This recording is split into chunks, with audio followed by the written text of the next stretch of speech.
নমস্কার বন্ধুরা, আশা করছি সবাই ভালো আছেন। তো বন্ধুরা, এখন যে বিষয়টা নিয়ে আমি কথা বলবো, তো সেটা হলো শ্রীমান ভার্সেস শ্রীমতী বলে যে সিনেমাটা আসতে চলেছে, যেটাতে আমরা অভিনয় করতে দেখতে পেতে চলেছি মিঠুন চক্রবর্তী, অঞ্জনা অঞ্জনা বসু এবং অঞ্জন দত্তকে। তো সেই সিনেমাটার পরিচালক হিসেবে কাজ করেছেন প্রতীকৃত বসু এবং ছবিটার মানে রাইটার হিসেবে কাজ করেছেন হচ্ছে আমাদের অরিত্রদা। তো সেই ছবির একটা গান এসছে, এটা মোটামুটি সম্ভবত ছবির থার্ড সং। যে গানটা গেয়েছেন হচ্ছে আমার খুবই পছন্দের একজন গায়ক, যার নাম হচ্ছে সোনু নিগম। এবং সোনু নিগমের গান আমার প্রচণ্ড পছন্দ, কারণ তার যে স্যাড ভার্সেন সে যেটা যেভাবে আনতে পারে না, সেটা সত্যি কথা যে অন্য কারো পক্ষে ভালো লাগে। এবং সোনু নিগম আমার খুবই পছন্দের একজন গায়ক।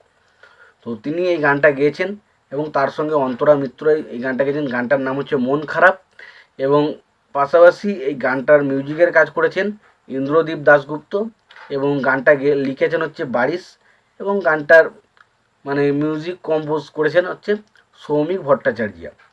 এবার দেখুন গানটা লাগলো কেমন। দেখুন, আমি পরিষ্কার কথা বলছি, সোনু নিগম এমন একজন গায়ক না, সে যখন গায়, সে যখন কোনো গান গায় মনে হয় ভেতর থেকে গানটা গাইছে, একটা দরদ দিয়ে গান গাইছে, সেই জিনিসটা কিন্তু আমরা ফিল করতে পারি। এবং সোনু নিগমের গান এমন খুব কমের গানই গেছে যেটা আমার ভালো লাগেনি। তো এই গানটাও আমার কিন্তু ব্যাপক লেগেছে গানটা। এবং সত্যি বলছি, গানটার মধ্যে একটা আলাদা অনুভূতি, আলাদা ছোঁয়া কিন্তু রয়েছে, যেটা দেখে আপনি কষ্টটা ফিল করতে পারবেন। এবং মিঠুন চক্রবর্তী এবং অঞ্জনা বসুর মধ্যে যারা ছাড়াছাড়ি হয়ে গেছে, কিন্তু তারা একে অপরকে ভুলতে পারে না। তাদের যে স্মৃতিগুলো যেভাবে মনে পড়ছে এবং তারপর সেই গানটা যেভাবে আসে, এবং তাদের একে অপরের যে মন খারাপ, তারা চাইছে না ছেড়ে যেতে, কিন্তু তাদেরকে ছেড়ে যেতে হচ্ছে। এই যে জায়গাগুলো যেভাবে দেখানো হয়েছে গানটার মাধ্যমে, স্পেশালি মিঠুন চক্রবর্তী এবং অঞ্জনা বসুর মধ্যে যে যে যে সিনগুলো গানটার মধ্যে এসেছে, সেই সিনগুলো সত্যি দারুণ। এবং সেগুলো সত্যি একটা মনে হচ্ছে একটা ভেতর থেকে মিঠুন চক্রবর্তী বা অঞ্জনা বসু যখন তারা যে অভিনয়টা করছে না, তখন মনে হচ্ছে না ভাই তারা অভিনয় করছে, মনে হচ্ছে না ভাই তাদের অরিজিনালি যেন জীবনে তাদের এই জিনিসটা ঘটছে, এরকম একটা আমরা পরিস্থিতি লক্ষ্য করছি। সেটা খুব ভালো। এবং তার পাশাপাশি অন্তরা মিত্র এবং সোনু নিগমের গলায় এই মন খারাপ গানটা জাস্ট আউটস্ট্যান্ডিং লেগে যায়, আউটস্ট্যান্ডিং লেগে যায়।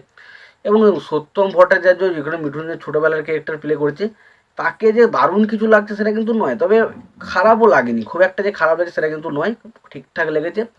এবং অঞ্জন দত্তর সাথে খুব একটা সিন কিন্তু দেখা যায়নি, একটা সিন দেখতে পেলাম। এবং সেখানে যে আমার অঞ্জন দত্তকে এই গানটাতে না রাখলেও যে বিশাল কিছু খারাপ লাগতো সেটা কিন্তু মনে হয়নি। তবে সত্যি কথা বলছি, এখানে মিঠুন চক্রবর্তী এবং অঞ্জনা বসুর যা পারফরমেন্স, সেটা পুরোপুরি গানটাকে তুলে দেয়, একদম পুরো গানটাকে তুলে দেয়। এবং খুব ভালো একটা গান হয়েছে। এবং গানটা যতটা সুন্দরভাবে গেয়েছে দুজন মিলে, সোনু নিগম এবং অন্তরা মিত্র, ততটাই কিন্তু অভিনয় দিয়ে পুরো অভিনয়ের পারফরমেন্স দিয়ে কিন্তু ফাটিয়ে দিয়েছে কিন্তু অঞ্জনা বসু এবং মিঠুন চক্রবর্তী। তো খুবই ভালো গানটা, আমার খুবই ভালো লেগেছে। এবং সত্যি বলছি, গানটা দেখলে একটা আলাদা কিন্তু ফিল আসে। এবার সত্যি কথা বলতে, দেখুন একটা গান শুনে তো হুট করে আমার মধ্যে ফিলটা চলে আসবে না, গানটা আরও 5বার শুনলে হয়তো গানটার মধ্যে আরও কিছু জিনিস বুঝতে ভালো লাগবে আর ভালো লাগবে শুনতে।